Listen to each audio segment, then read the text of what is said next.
बहुत अरसे पहले की बात है। एक शानदार महल में एक खूबसूरत शहजादी रहती थी।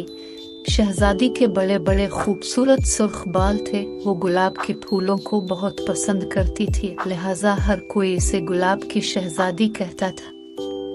हर रोज शाम के वक्त शहजादी बालकोनी में जाकर ताली बजाती। ताली की आवाज पर गाने वाली एक सुनहरी चिड़िया अलिफा कर उसके कंधों पर बैठ जाती।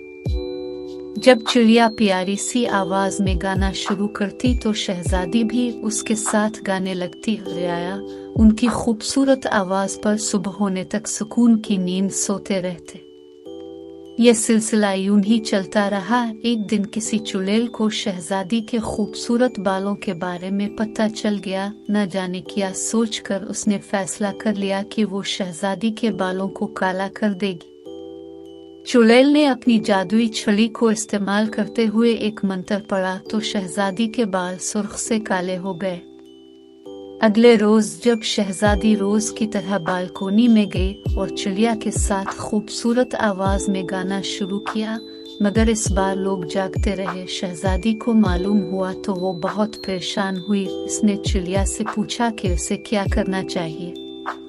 चिड़िया की बताई हुई तरकीब पर अमल करते हुए इसने गुलाब की पत्तियों को पानी में डाला और थोड़ी देर बाद इस पानी से अपने बाल धोए तो इसके बाल पहले की तरह सुर्ख और खूबसूरत हो गए। और रोज की तरह जब वो शहजादी चिड़िया के साथ गाना गाती तो रियाया मीठी नींद सो जाती। चुड़ैल को इस बात की खबर हुई तो उसे बहुत गुस्सा आया और उसने फिर वही मंत्र पढ़ा, लेकिन इस बार चुड़ैल ने हर तरफ से गुलाब के फूल तोड़ लिए थे ताकि शहजादी अपने बाल पहले जैसे सुर्ख न कर सके। यूं शहजादी के बाल फिर से काले हो गए और इस रात रियाया की नींद फिर से अलिफाड़ गई।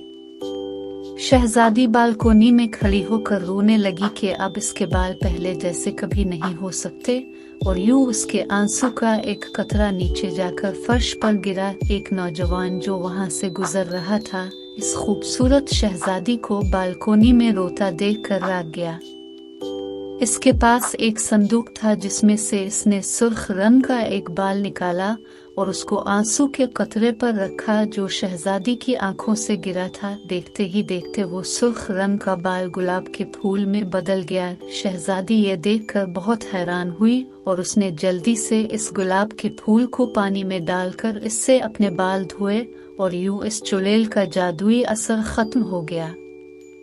शहजादी के बाल पहले की तरह सुर्ख हो गए और हर तरफ गुलाब के फूल खुल गए। बादशाह ने नौजवान से जब पूछा कि इसके पास ये बाल कहाँ से आया तो इसने बताया कि शहजादी से बचपन में उसकी बहुत दोस्ती थी। हमने दोस्ती को कायम रखने के लिए एक दूसरे के बाल तोड़कर अपने पास संभाल कर रखे थे। फिर मैं सफर पर चला गया था। कई बरसों बाद अब वापस आया हूँ। ये सुनकर बादशाह खुश हुआ और दोनों की शादी कर दी।